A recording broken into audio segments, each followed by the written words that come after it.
ابھی جیسے ایک بھائی کو آپ نے سوال کے جواب میں سید عبد القادر جیلانی کو ملعون بھی کہا، اور آپ نے کہا کہ 10-15 پشتوں بعد آتے ہیں، کوئی 2 پشتوں بعد نہیں آ رہے کہ احترام کیا جائے، نہیں، جبکہ کل کے احترام کی بات نہیں کیا. دیکھیں، میں نے نہیں کہا کہ 2 پشتوں کے بعد احترام کیا. میں نے کہا کہ ان کی سیادت کا، آپ کہتے ہیں شجرہ میں سے نا، ہاں میں نے کہا یہ تو جی کسی امام کا سکا بیٹا تو نہیں ہے. یہ کئی پشتوں کے بعد جا کے کہتے ہیں ہم ائمہ علیہ السلام سے ملتے ہیں نا.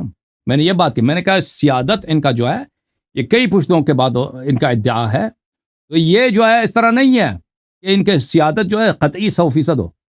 لیکن کل ہی ڈاکٹر زبیر صاحب کے مناظرے میں آپ نے قریبی نسل اولاد ائمہ کو بھی آپ نے کافر کہا، تو یہ سمجھ سے بالا ہے. اہل بیت اور تو آل رسول کی محبت کا آپ نعرہ بھی لگاتے ہیں اور پھر ان کو کافر بھی کہتے ہیں، تو میں تو دیکھیں، حیران ہوں. اب یہ سن لیں اچھی طرح سے. اہل بیت جب ہم کہتے جی ہیں اس سے مراد رسول صلی اللہ علیہ وسلم کے جتنے نسل کے افراد ہیں ان سب سے ہمیں مراد اہل بیت نہیں لیتے. آپ اہل بیت علیہ السلام سے مراد لیتے ہو نا جو ان کی نسل سے ہے، جو 10 پشت کے بعد. یہ ہمارے نہار اہل بیت نہیں. اہل بیت علیہ السلام جب ہم لیتے ہیں نا ان سے مراد پنجتن پاک اور 12 امام ہیں بس. اس کے علاوہ اور بقیہ اہل بیت نہیں ہے. بقیہ اگر آپ سن لیں، پلیز سن لیں. اگر ان کے آپ اتباع کریں سلمان فارسی کی طرح، چاہے آپ افریقہ سے ہیں چائنا سے، فرق نہیں پڑتا. اگر آپ نے اہل بیت علیہ السلام کی اتباع کی تو آپ ان میں سے اہل بیت میں سے ہیں، لیکن وہ آپ اتباع کی وجہ سے. اہل بیت وہی ہیں. اب آپ خود اپنی کتابوں میں لکھتے ہیں کہ نبی صلی اللہ علیہ وسلم کے والدین کافر تھے. مسلم وغیرہ میں پورا باب ہے، ٹھیک ہے نا. تمہارے علماء کا عقیدہ یہی ہے، بلکہ تمہارے سن لیں پلیز، اجماع ہے. تو اس سے آپ کو شرم نہیں آتی؟ اور ہمیں کہتے ہو ایسے افراد جنہوں نے آپ کے مذہب میں بھی وہ غلط ہے نا، انہوں نے خلفاء کے خلاف خروج کیا. آپ کے مذہب میں بھی جو خلیفہ وقت کے خلاف خروج کرے اس کا قتل جائز ہوتا ہے. آپ کے مذہب میں بھی وہ کوئی نیک آدمی نہیں تھے. ہمارے مذہب میں اس لیے وہ نیک نہیں، اچھے نہیں ہیں کہ انہوں نے غلط ادعا کیے ہیں، انہوں نے جھوٹے ادعا کیے ہیں. اگر کوئی شخص کسی نبی کے خاندان سے ہوتا ہے اس کا مطلب نہیں جو مرضی کر دے، وہ کوئی غلط کام بھی کر دے پھر بھی اس کا وہ اچھا ہوتا ہے. حضرت نوح علیہ السلام کا بیٹا وہ غلط بنا، غلط لیس من اہلک، وہ کافر تھا، غرق ہو گیا. بولنے دیں لہری صاحب، ہاں بسم اللہ دوسروں کو بھی بولو، بولنے دیں.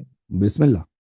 تو جیسے آپ ابھی نے کہا کہ انہوں نے غلط دعویٰ کیا جائے اس وجہ سے وہ کافر ہیں، تو بات یہ ہے کہ صحیح دعویٰ کرنے والے کون ہوں گے؟ جیسے ڈاکٹر زبیر صاحب نے بھی آپ سے پوچھا تھا، آپ نے اس کو تو ثابت نہیں کیا نصوص سے.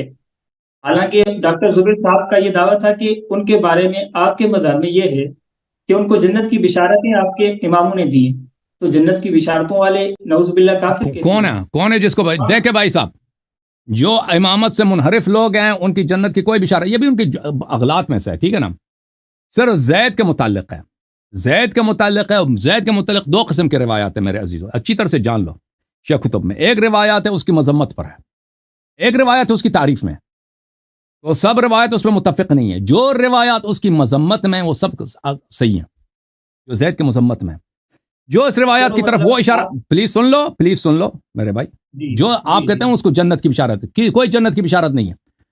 مثلا حسن مصنع، عبداللہ ابن الحسن مصنع ہے، اس کی جنت کی کوئی بشارت، یہ جھوٹ ہے. محمد ابن عبداللہ ابن الحسن یا حسین فخ وغیرہ، یہ ان کی بشارت نہیں ہے. زید کے متعلق ہے لیکن وہ روایات ضعیف ہیں، وہ روایات صحیح نہیں ہیں. اور زید کے مذمت میں وہ روایات بہت زیادہ ہیں. اور زید کون تھا؟ زید کا ساتھ کس نے؟ پتہ آپ کو ابو حنیفہ نے زید کے ساتھ بیعت کی تھی. زید کی جو تحریک تھی بالاساس وہ ایک شیعی تحریک نہیں تھی، وہ جماعت مخالفین کے لوگوں نے وہ زید کے سپورٹر تھے. ابو حنیفہ نے زید کے ساتھ بیعت کی تھی لیکن لڑائی کے وقت یہ بھاگ گیا تھا، اس نے ساتھ نہیں دیا تھا، اسے پیسے کچھ بھیجے تھے کہ آپ سے کم سپورٹر ہیں. مالک نے اس کے ساتھ بیعت کیا تھا. ہم نے آل رسول کا ساتھ دیا، وہ اہل بیت نہیں ہے، وہ اہل بیت نہیں ہے ہمارے نزدیک. آپ لوگوں جو اس کو مرضی اہل بیت بنا دو نا، جس کو مرضی اہل بیت بنا دو. تو مطلب اچھا اہل بیت کون ہے؟ اہل بیت طاہرین کون ہے؟ وہ جو مطہر ہیں، جو اللہ کی جانب سے حجت ہیں. دیکھیں خاندان رسول صلی اللہ علیہ وسلم سے جو بھی شخص آئے ادعا کرے، اس کا مطلب یہ نہیں کہ آپ نے اس کی تصدیق کرنی، اس کی سپورٹ کرنی ہے. اگر مطہر ہے، اللہ کی جانب سے گارنٹی ہے. اللہ تطہیر کا کیا مطلب ہے؟ عصمت کا کیا مطلب؟ اللہ کی جانب سے گارنٹی ہے کہ غلط ادعا نہیں کرے گا. اس کی آپ ساتھ دے دیں نا، اس کا تو آپ لوگوں نے ساتھ نہیں دیا. تطہیر میں تو باقی تو نہیں آتے نا امام. تطہیر کی آیت میں چلو آپ کی بالکل 14 کے 14 آتے ہیں، 14 کے 14 آتے ہیں. دلیل چاہیے تو ہم سے طلب کرو. وہاں تو حضور کی چادر میں تو نہیں تھے نا 14؟ بالکل چادر میں تھے، بالکل. اب سن لو، ایسے کہ وہ امام حسین علیہ السلام کے صلب میں تھے. یہ آیت جو باقی بھی تھے. جن کو باقی آپ نہیں کافر تھا، کہہ رہے ہیں وہ باقی صلح میں مشمول نہیں ہے نا. دیکھیں میں آپ کو دکھا دیتا ہوں. کیوں شامل نہیں؟ آپ کیسے نکال سکتے ہیں؟ صلح میں تو سب تھے نا جن کو آپ کافر بھی کہہ رہے ہیں. ان کو اللہ نے حضرت متحر نہیں حسین کیا کی نا، شہید تمام متحر بھائی نہیں کیا. دیکھیں وہ جو اس میں آپ کو بتا دیتا ہوں. اگر آپ شیعہ عقیدہ جاننا چاہتے ہیں کہ آئے تطہیر میں بقیہ ائمہ علیہ السلام کیسے متحر ہیں، دیکھیں سن لیں. یہ کتاب ہے سلیم بن قیس ہلالی رحمۃ اللہ علیہ، جز نمبر 1. یہاں پہ ملاحظہ فرمائے کتاب حدیث 11. یہ حدیث کافی لمبی ہے، صفحہ نمبر 646 میں. ایھا الناس اتعلمون، امام علی علیہ السلام نے عثمان کی خلافت کے دوران وہاں پہ صحابہ سے گفتگو کرتے ہوئے کہا، اے لوگو جانتے ہو کہ اللہ تعالیٰ انزل فی کتاب، اللہ نے یہ آیت قرآن میں نازل کی ہے، انما یرید اللہ لیذھب عنکم الرجس اہل البیت فجمعنی وفاطمۃ وابنی حسنا وحسینا. تو رسول اللہ صلی اللہ علیہ وسلم نے مجھے جمع کیا، میرے 2 بیٹوں کو اور حسن حسین علیہ السلام کو جمع کیا. ثم القى علینا کساء، پھر ہم پہ کساء ڈالا ہے، کملی ڈالی ہے. وقال هؤلاء اہل بیتی، فرمایا یہ میرے اہل بیت ہیں. پھر اس کے بعد مزید تعریفیں اہل بیت علیہ السلام کی. ام سلمہ نے عرض کیا وانا یا رسول اللہ، میں بھی اہل بیت میں سے ہوں. فقال انت الى خیر، انما آپ جو اچھی ہیں، آپ عاقبت بخیر ہیں. انما نزلت فی وفی اخی، لیکن یہ آیت کا شان نزول کس کے بارے میں؟ یہ آیت میں آپ شامل نہیں. یہ آیت پھر صرف اور صرف نازل ہوئی مجھ میں اور میرے بھائی کے متعلق اور میری بیٹی فاطمہ، وفی ابنیہ اور میرے 2 بیٹوں کے متعلق. یہ پنجتن پاک بنے نا. وفی 9 من ولد ابنی الحسین خاصہ، اور صرف 9 افراد میرے فرزند امام حسین علیہ السلام کے نسل سے مخصوص. وہ لیس معنا احد، لیس معنا فیہا احد، اور اس کے علاوہ اس میں سے کوئی اور شامل نہیں. تو خود یہ پیغمبر کے صلی اللہ علیہ وسلم کی حدیث، یہ اس کے علاوہ اور کیا. سن لیں پلیز، سن لیں مجھے سن لیں، مجھے بات کرنے نا. ہاں مجھے دیکھیں، آپ پوچھتے ہیں کہ شیعہ مذہب میں باقی ائمہ کیسے معصوم ہے؟ آئے تطہیر میں نے آپ کو ثابت کیا کہ ہمارے مذہب کے مطابق بقیہ جو ہے نا، جو اولاد رسول ہے، جو امیر المومنین علیہ السلام کے نسل سے ہیں، وہ سب کے سب وہ مطہر نہیں ہیں، وہ معصوم نہیں. معصومین شیعہ مذہب میں صرف کون ہے؟ یہ 12 حضرات ہیں، 12 امام ہیں، اور حضرت زہرا رسول اللہ صلی اللہ علیہ وسلم، یہ حضرات. نہیں مطلب آپ کے نزدیک یہ شیعہ اثنا عشریہ سب کا مذہب ہے کہ یہ اولاد علی حسن اور حسین جن کو آپ کافر کہتے ہیں یہ کافر ہے؟ آپ اثنا عشریہ کا مذہب ہے، یہ عقیدہ ہے؟ میں یہ جاننا جو اگر کافر ہو جائے کافر ہے بھائی. جو آپ کا جب عقیدہ ہے کہ نبی صلی اللہ علیہ وسلم کے والدین کافر تھے، وہ آپ کو کچھ نہیں ہوتا نا. اگر دیکھیں اجازت دیں، اگر اولاد، میں آپ کو ایک منٹ میں آپ کو دکھا دیتا ہوں بھائی، 1 منٹ میں آپ کو حدیث دکھا دوں تو پھر آپ کو، اگر کوئی بھی شخص ہو دنیا میں بھائی صاحب، وہ فرق نہیں کرتا کہ وہ سید ہے.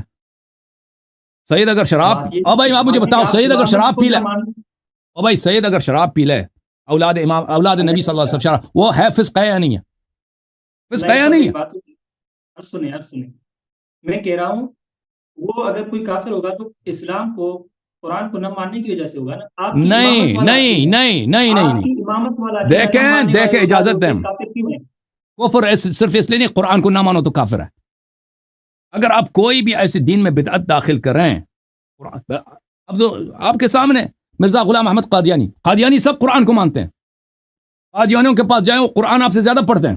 اس طرح نہیں، وہ قرآن کی تلاوت نہیں کرتے، حدیث بھی پڑھتے ہیں، نماز بھی پڑھتے ہیں. ہاں اجازت دیں مجھے بات کرنے کی. دیکھیں مجھے مختصر بتائیں نا کہ یہ ہمارا عقیدہ ہے تمامی مذہب کا، صرف میرا نہیں، کہ یہ تمامی آل علی، آل حسن، آل حسین کافر تھے جنہوں نے دعویٰ. بھائی یہ آپ کی جہالت ہے کہ وہ سب کے سب انہوں نے امامت کے، بھائی سن لو پہلے تو امام نے کب کہا کہ انہوں نے سب نے آل علی، آل حسن، آل حسین، آل سب نے امامت کا ادعا کیا؟ یہ جھوٹ ہے، یہ تہمت ہے بہت. اجازت دیں اس دو میں جملے میں بڑا فرق ہے کہ کچھ لوگوں نے ادعا کیا ہے اور آپ کہتے ہیں کہ سب کے سب یہ کافر تھے. ہم نے کبھی نہیں کہا کہ پلیز مجھے بات کرنے دو، پلیز مجھے بات کرنے دو. آپ ایک غلط ادعا کرتے ہو، ایک غلط شیعہ کا ایک غلط امیج دیتے ہو، اور آپ کے علماء بھی یہی کرتے ہیں، اور آپ کے وہ شیخ صاحب بھی، ڈاکٹر زبیر صاحب بھی یہی کر رہے تھے. یہ تو کہتے ہیں کہ پورے ان کے پورے وہ سب کافر تھے. بھائی ہم نہیں کہتے، اور نہ یہ تاریخ یہ کہتی ہے کہ وہ سب کے سب انہوں نے غلط امامت کے ادعا کیے. کچھ لوگوں نے کیے ہیں، اور یہ ایک بہت طویل عرصہ. پلیز سن لو، پلیز مجھے بات کرنے دو. آپ بتائیں نا کون ہے وہ. پلیز مجھے بات کرنے دو، میں دے دوں گا، آپ مجھے بات کرنے دو. ایک سوال کیا نا، اس کا رد لے لو، پھر جواب کرو، سوال مزید کرو.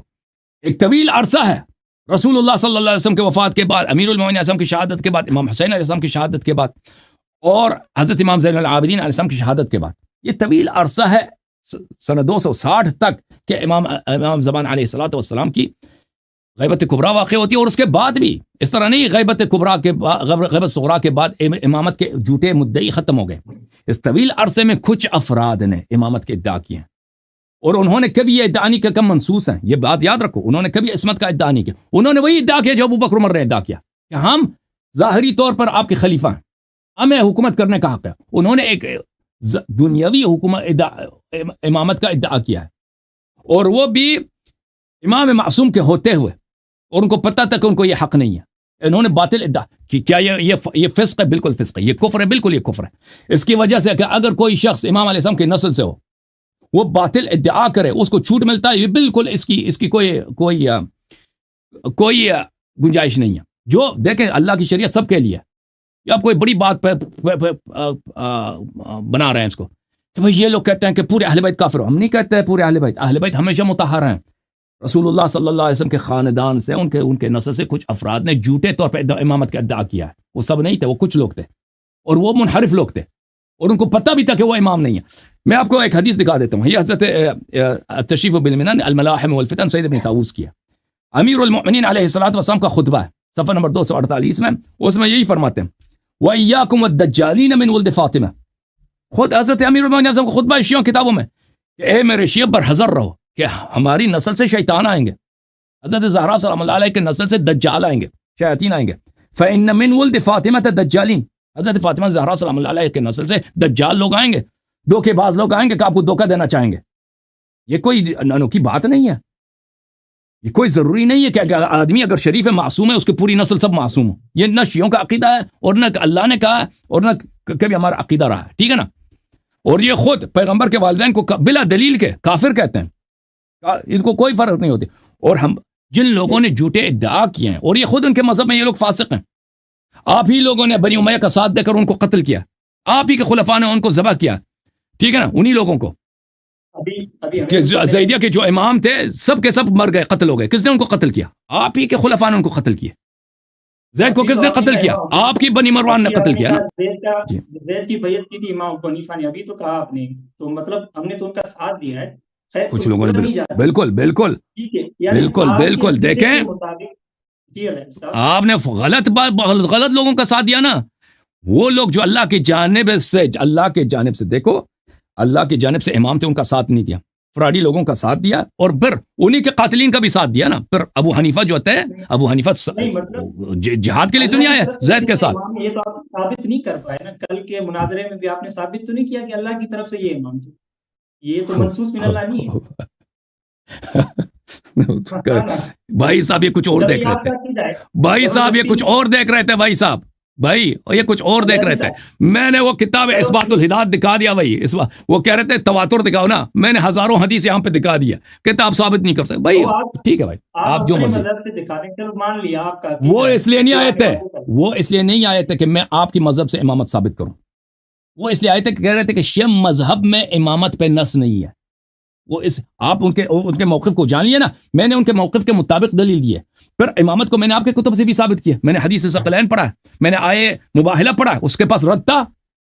میں نے واضح طور پہ کہہ دیا کہ امیر المؤمنین علیہ الصلوۃ والسلام حدیث منزلت کی روح سے، آئے حدیث ولایت کی روح سے، آئے مباہلہ کی روح سے یہ رسول اللہ صلی اللہ علیہ وسلم کے خلیفہ ہیں، اور ابو بکر عمر کی خلافت باطل ہے حدیث ثقلین کی روح سے. میں نے ثابت، اس کے پاس رد تھا، رد نہیں تھا. رد تو تھا الحمدللہ، سب نے دیکھا ہے، سب نے دیکھا اس کا شکل بھی آپ لوگوں نے دیکھا نا. اچھا اللہ یاری صاحب، چلو یہ موضوع تو آپ نے واضح کر دیا کہ آپ کا عقیدہ ہے کہ بعض چلو وہ رد اس کا ابو بکر عمر کا کوئی خلافت دکھاؤ نا، کوئی دلیل دکھاؤ نا. تم ابھی سنیں نا، بات مجھے کرنے دینا. آپ کے مشائخ کو میں نے کہہ دیا بھائی، او بھائی دیکھو اس سے زیادہ ان کے مذہب کے بطلان کی کیا دلیل. میں نے کہہ دیا کہ تم ابو بکر عمر خلافت کو چھوڑ دو، ان کی تقوی کو چھوڑ دو، ان کی فضا کی یہ افضل ہیں، یعنی اس کی دلیل کو، اس کا صرف اسلام ثابت کرو نا. میں پاکستان آؤں گا، تم مجھے ذبح کر دینا. میں سپاہی صحابہ کا جو ہیڈ کوارٹر ہے وہاں جاؤں گا تاکہ تم مجھے ذبح کر دو. میں اپنا نام بھی چینج کروں گا، غلام عائشہ رکھ دوں گا. میں نے کہا ابھی تک تمہارا کوئی مرد پیدا ہوا ہے اس کا اسلام ثابت کرنا؟ کہتے ہیں وہ جی. سنیں اللہ یاری صاحب، آپ دوسرا سوال ہے میرا اسی پر، جو ابھی آپ نے کہا نا کہ ایمان اسلام ابو بکر ثابت کرو، وہ تو آپ اسلام مانتے ہیں نا، جیسے ولید اسماعیل نے ثابت بھی کیا اور آپ نے اقرار بھی کیا. چلو ظاہری اسلام میں نے بالکل ثابت نہیں کیا، وہ کاٹ کے بھاگ گیا بھائی. جو شخص نہیں، مطلب مناظرہ جب آپ نے کرایا کیا؟ ہمارا جب اتفاق ہوا ہے کہ 10 منٹ وہ بات کرے گا 10 منٹ میں بات کروں گا، میرے دلیل سنے بغیر اس نے کاٹ کے بھاگ گیا ہے، تو وہ آپ کیسے نہیں، کہتے ہیں اس نے ثابت کر دیا؟ یہ آپ کی بے ایمانی ہے نا. آپ سے تو جو شخص آپ کاٹ سے کے تو بھاگ سوال جاتا کیا ہے وہ کیسے اس نے ثابت، اگر اس کے پاس دلیل ہوتی وہ کاٹ کے بھاگ نہیں جاتا، اس نے مناظرہ کرنا ہی نہیں تھا. 1.5 آپ کو منٹ میں اسے اقرار کاٹ کے، کرنا مجھے میں بتایا بھی نہیں ہے کہ میں کاٹ کے بھاگ جاتا ہوں، مجھے پتہ ہی نہیں چلا کہ وہ آپ کو کاٹ کے بھاگ گیا. اقرار کرنا آپ کو اقرار کرنا تھا نا کہ میں اسلام میں ابو بکر مانتا ہوں. وہ آپ سے یہی مطالبہ کر رہا وہی تھا کہ اسلام اسلام جو میں ابو ابی بکر مانو. وہی اسلام جو عبداللہ ابن ابی ابن سلول کا ہے، وہی اسلام ابھی کی میں جو قرآن مجید میں اللہ تعالیٰ فرماتا ہے بسم اللہ الرحمن الرحیم اذا جاءك المنافقون قالوا نشهد انك لرسول الله والله يشهد انك لرسوله والله يشهد ان المنافقين لكاذبون. منافق جب آپ کے پاس آتے ہیں وہ شہادت کہتے ہیں کہ ہم قسم کھاتے ہیں، شہادت دیتے ہیں کہ آپ اللہ کے رسول ہیں، اور اللہ شہادت دیتا ہے آپ اللہ کے رسول ہیں، اور اللہ شہادت دیتا ہے کہ یہ جھوٹے ہیں. یہ کس کے مذمت میں؟ سن لو ہم جو ابو بکر کا اسلام کہتے ہیں ابو بکر مسلمان تھا، وہی جو عبداللہ، اگر تم کہتے ہو عبداللہ ابن ابی ابن سلول جو منافق تھا بظاہر رسول اللہ صلی اللہ علیہ وسلم اس پہ اسلام کے احکام جاری کرتے تھے، اس پہ نماز بھی پڑھی، پیغام سن لو ٹھیک ہے، آپ نے پلیز اپنا سن لو عقیدہ پلیز بتا سن لو دیا. پلیز سن لو ہم ابو بکر کے متعلق ہمارا پہلے موقف سنا سن کے لو. بعد. ابو بکر کے متعلق ہمارا موقف یہ ہے کہ اس کا وہ منافق تھا، جیسے عبداللہ ابن ابی ابن سلول جو تھا وہ مسلمان تھا، اسی طرح وہ اگر اس کو مسلمان مانتے ہو تو ٹھیک ہے، عبداللہ ابن ابی کو اگر تم مسلمان مانتے ہو ابو بکر کا اسلام بھی ثابت ہو گیا. ہم ابو بکر کا وہی مانتے ہیں، ابو بکر کا وہی مانتے ہیں. ان لوگوں پر رسول اللہ صلی اللہ علیہ وآلہ وسلم نے اسلام کے احکام جاری کیا، لیکن اس کا مطلب یہ نہیں تھا کہ وہ مسلمان تھے، یہ منافق تھے. قرآن شہادت دیتا ہے کہ یہ لوگ رسول اللہ صلی اللہ علیہ وسلم کو گالی دیتے تھے، اور اللہ نے کہہ دیا کہ یہ جھوٹ کہتے ہیں، کی شہادت جھوٹی ہے. یار ٹھیک ہے نا؟ ہماری بات بھی سنو. بسم اللہ. زیادہ ہی بولتے ہیں آپ، ہمیں بولنے ہی نہیں دیتے. بات یہ ہے کہ ابھی آپ تو پھر اسلام میں آپ چلو جھوٹ نہ بولیں، جھوٹ نہ بولیں کہ میں نے ابو بکر کا اسلام کا اعتراف کیا ہے. تو میرا جو بات کامل ہے وہ نقل کرو. چلو ٹھیک ہے. ابھی آپ میں سوال ایک میرا کہ آپ تنبیہ کو موجب کفر سمجھتے ہیں، جیسے حبط اعمال سے آپ کفر کی دلیل پکڑتے ہیں نعوذ باللہ، تو یعنی آپ کے نزدیک تنبیہ موجب کفر ہے.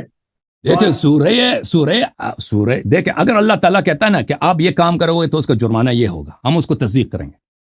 اللہ تعالیٰ نے جب کہہ دیا قرآن مجید میں کہ اگر تم آواز بلند کرو گے تو تمہارا عمل حبط ہو جائے گا، تو ہم تصدیق کریں گے، ہم کہیں گے آمنا، جس نے آواز بلند کی اس کا عمل حبط ہو گئے. ٹھیک ہے نا؟ یہ تنبیہ کس کو بولتے ہیں؟ اجازت دو بات کرنا. سوال کرو، سوال کیا؟ سن لو. تنبیہ کس کو بولتے ہیں؟ یعنی خبردار کرنا. خبردار. تو اس کے بعد پلیز سن لو، پلیز سن لو، پلیز سن لو، پلیز سن لو، پلیز سن لو.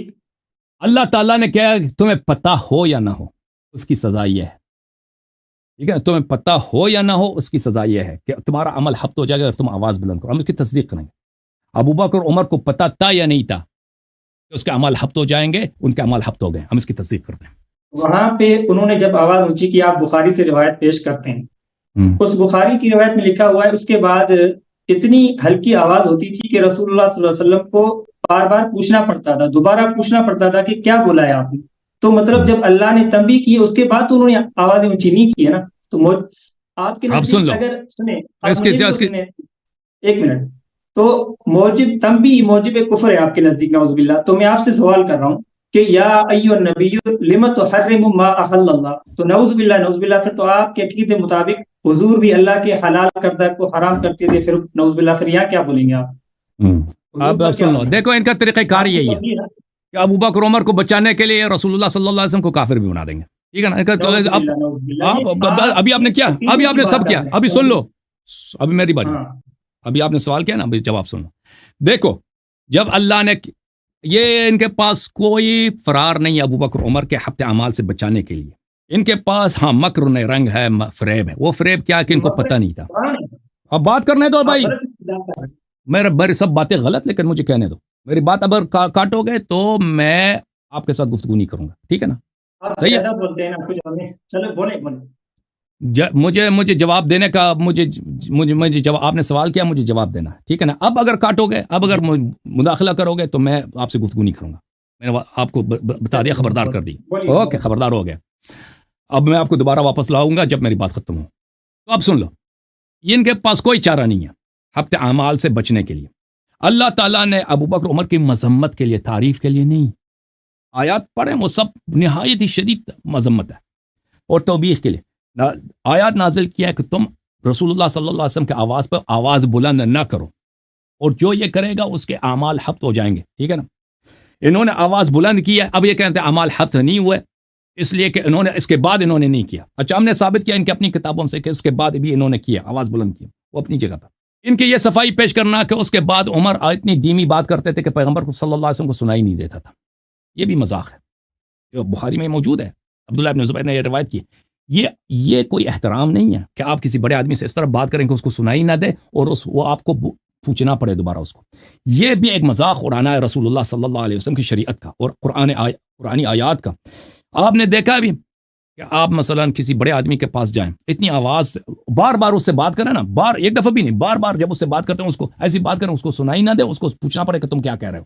یہ احترام کا کوئی احترام کا طریقہ کار وہی ہے جو قرآن نے بتایا. ان الذین یغضون اصواتهم عند رسول اللہ صلی اللہ علیہ وسلم اولئک الذین امتحن اللہ قلوبهم للتقوی. رسول صلی اللہ علیہ وسلم کے سامنے آواز دھیمی رکھو, لیکن اتنا نہ کہ اس کو سنائی نہ دے. اور یہ کسی بھی شریعت میں قرآن نے یہ حکم تو نہیں دیا کہ اس طرح بات کرو کہ پیغمبر کو سنائی بھی نہ دے. قرآن نے تو کبھی نہیں کہا نا, یہ بھی تو مذاق اڑانا ہے ایک آدمی کا, وہ اذیت کرنا. تو یہ جو آپ صفائی پیش کر رہے ہیں دراصل صفائی نہیں ہے, اس شخص کا مذاق اڑانا ہے نبی صلی اللہ علیہ وسلم کا. جو صفائی یہ ہے کہ ان کو پتہ نہیں تھا, کیا چیز پتہ نہیں تھا بھائی اس کو. دیکھیں رسول صلی اللہ علیہ وسلم کے نبی ہیں, یہ پتہ نہیں تھا.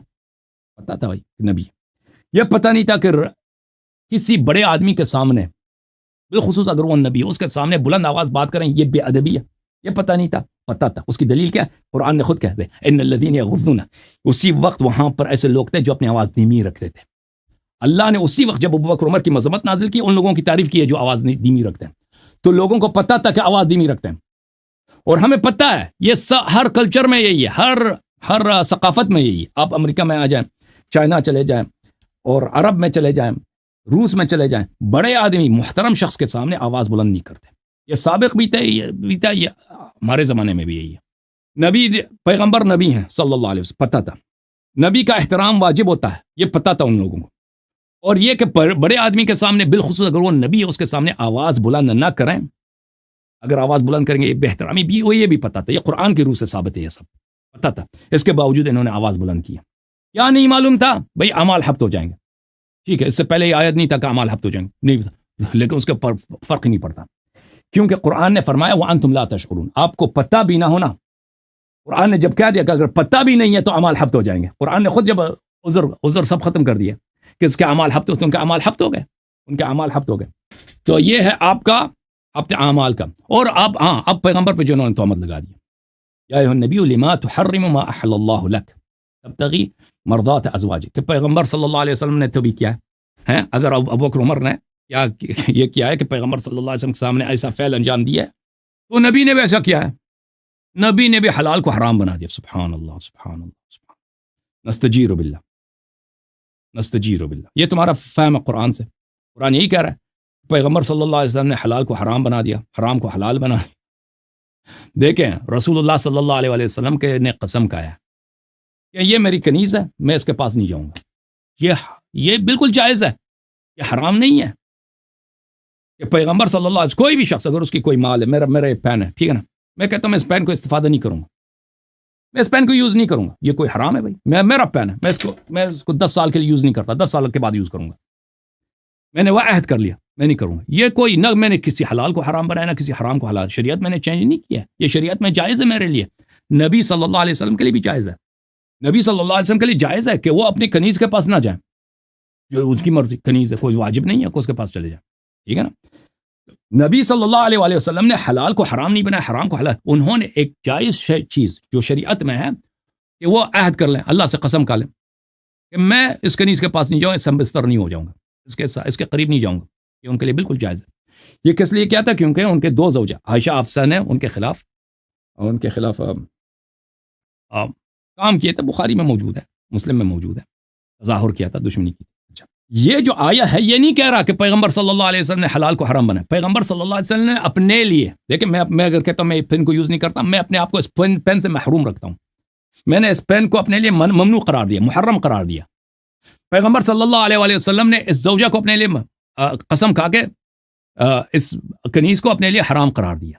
یہ کوئی مذمت نہیں ہے اللہ کی جانب سے, آپ نے ایسا کیوں کہ یہ نبی صلی اللہ علیہ وسلم کے لیے یہ ہے کہ اللہ تعالیٰ اس کو شفقت کے طور پر کہ آپ کے ازواج نے آپ کو اتنا ڈانٹا ہے، آپ کو اتنا تنگ کیا، اتنا عزت کیا کہ آپ کو ایک حلال چیز جو آپ کی کنیز ہیں کہ ان کے پاس آپ جانا چاہیں تو جا سکتے ہیں، یہ آپ نے عہد کیا کہ میں ان کے پاس نہیں جاؤں گا۔ آپ کیوں ان عورتوں کی جو ہے رضا کو مد نظر رکھتے ہیں؟ آپ جو ہے کیا کریں، آپ اپنے قسم کا کیا کریں، اپنے قسم کا کفارہ دے دیں اور اس خاتون کے پاس ماریہ قبطیہ رضی اللہ تعالیٰ عنہ کے پاس جائیں۔ تو یہ ہوا تھا اصل معاملہ۔ پیغمبر صلی اللہ علیہ وآلہ وسلم نے شریعت میں چینجز نہیں کیے تھے، یہ کہ پیغمبر صلی اللہ علیہ وآلہ وسلم اللہ کے حلال کو حرام بنا دے، شریعت میں چینج کریں، یہ ایک بہت بڑا بہتان ہے پیغمبر پر، جو ان لوگوں کو کرنا پڑتا ہے ابو بکر عمر کو بچانے کے لیے، کیونکہ بچا ہی نہیں سکتے نا، پیغمبر صلی اللہ علیہ وآلہ وسلم کو یہ کافر بنا دیں گے ابو بکر عمر کو بچانے کے لیے۔ جی مزید بولیں۔ لہری صاحب، ایک تو آپ لمبی تقریر کرتے ہیں اور اپنی طرف سے ہم پر الزامات بھی تھوپتے ہیں، چلو یہ آپ کی اپنی ثوابدید ہے۔ بات یہ کہ نعوذ باللہ ثم نعوذ باللہ حضور پاک کے لیے کوئی اس طرح کہے کہ وہ اللہ کے حلال کو حرام کرتے، تو یہ تو صریح کفر ہے۔ لیکن یہاں پہ آپ نے وہی پاکیزہ استدلال کیا جو ہم وہاں سے مراد لیتے ہیں نا حضور پاک صلی اللہ علیہ وسلم کے لیے۔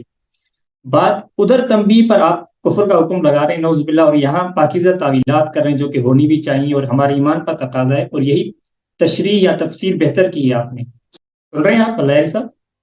جی جی سن لو۔ ہاں، کوئی کسی اور کی، میں زوم پہ ہوں تو کسی اور کی سامنے تصویر آ گئی، تو میں یہ عرض کر رہا ہوں کہ دیکھیں سورہ تحریم کی آپ نے بہترین پاکیزہ تفسیر کر دی نا، تو آپ نے ظاہر کو لے کر ایک باطل استدلال نہیں کیا، تو یہ بھی ہم بھی یہی کرتے ہیں، تو وہاں پہ آپ ایک تنبیہ کو موجب کفر سمجھ رہے ہیں، تو اللہ نے قرآن میں جا بجا تنبیہات کی ہیں انبیاء کرام کو، تو کیا وہاں سے آپ باطل استدلالات کریں گے کہ نعوذ باللہ انبیاء بھی شرک کر سکتے ہیں یا یہ وہ، آپ کیونکہ سن اللہ لو، نے ان کو بھی کہا گیا آپ ہے سن تم نے لو بھائی، شرک کیا تو تنبیہ سن میں رہے ہمیں ہیں۔ پتہ کہ یہ تنبیہ کیا ہے، وہ تنبیہ کیا ہے، ٹھیک ہے نا، وہ شفقت ہے، اظہار شفقت ہے، اللہ تعالیٰ نے اظہار شفقت کی نبی صلی اللہ علیہ وسلم سے سورہ تحریم میں، ٹھیک ہے نا۔ یہاں پہ اللہ نے خبردار کیا ہے کہ جو آواز بلند کرے گا، دیکھو واضح ہے قرآن کی آیت، جو تصدیق نہیں کرتا اس پہ اللہ کی لعنت ہے، جو آواز بلند کرے گا اس کا عمل حبط ہو جائے گا، یہ قرآن کی آیت ہے یا نہیں ہے؟ جو نبی صلی اللہ علیہ وسلم پہ آواز بلند کرے گا اس کا عمل حبط ہو جائیں گے، ہے کہ یہ نہیں؟ تنبیہ یہی ہے کہ نہیں ہے؟ اللہ تعالیٰ نے تنبیہ فرمائی، اس کے بعد آوازیں نیچی اور ہو بھائی گئی، یہی قرآن تنبیہ یہی ہے نا، تنبیہ یہی ہے کہ جو آواز بلند کرے گا اس کے اعمال حبط ہو جائیں گے، یہ کیا نہیں کیا؟ ایسا نہ ہو کہ ہفت ہو جائے، صحیح ہے، صحیح ہے، صحیح بات صحیح ہے یہ نا، بات صحابہ صحیح کرام ہے، نے نہیں کی اور یہ بھی ہے۔ فرمایا آپ کا اعمال حبط ہو جائیں گے، آپ کو پتہ ہو یا نہ ہو آپ کا اعمال حبط ہو جائیں گے، ٹھیک ہے نا۔ ان لوگوں کو پتہ تھا بھائی، ان لوگوں کو پتہ تھا کہ یہ پیغمبر ہیں، ان کو پتہ تھا پیغمبر کی عزت کرنی چاہیے، ان کو پتہ تھا کسی عظیم انسان کی بے عزتی اس میں ہوتی ہے کہ اس کے سامنے آپ شور شرابہ کریں۔ سن لو بھائی، سنیں سن لو بھائی، یار، اس کے باوجود بالکل اس کے ہمیں بھی تو باوجود بولنے انہوں دیں، نے، میری بات ختم ہو تو بولے نا، میں خاموش ہو جاؤں گا بھائی جب۔ آدھا منٹ بھی نہیں دیتے آپ ہمیں، آپ 10 اوکے، منٹ بعد خدا حافظ آپ کا۔ یہ کیا میں نے بات آپ کو بار بار خبردار کیا تھا نا، میں نے آپ کو بار بار خبردار کیا کہ آپ مجھے میری بات نہ کاٹا کریں نا، وہ آپ کے پاس کیونکہ دلیل نہیں ہوتی، وہ آپ مجھے بار بار کاٹ رہے ہیں۔ جب نبی صلی اللہ علیہ وآلہ وسلم ابھی جو جس جرم کی مذمت کے لیے اللہ نے نازل کیا آیا، آپ کے عمل حبط ہو جائیں گے بھائی، جس کی مذمت میں یہ نازل ہوئی اس کا عمل کیسے حبط نہ ہو؟ آپ کہتے ہیں بعد میں نہیں کیا، ابھی آپ دیکھیں، آپ ایک دفعہ زنا کریں نا تو آپ پہ سنسار کا جرم ہے، آپ کہتے ہیں بعد میں ہم نہیں کریں گے، اس سے کوئی فرق نہیں پڑتا، اس سے کوئی فرق نہیں پڑتا، آپ نے ابھی زنا کیا نا، ختم ہے، آپ نے نبی صلی اللہ علیہ وسلم کی بے احترامی کی ہے، اور آپ کو پتہ تھا کہ بے احترامی نہیں کرنی چاہیے، اور یہ سب مسلمانوں کا اجماع ہے کہ نبی صلی اللہ علیہ وسلم کی بے حرمتی کفر ہوتی ہے، کفر ہوتی ہے، آپ کیا کہ آپ آئندہ جا کے نہیں کریں گے، وہ ان کو پتہ تھا، ایسی چیز نہیں تھی کہ ان کو نہیں پتہ تھا۔ میں آپ کے ساتھ گفتگو کرنا چاہ رہا تھا کہ مزید آپ کی باتیں سنوں، لیکن اس طرح گفتگو نہیں ہوتی کہ آپ مجھے بات نہ کرنے دیں۔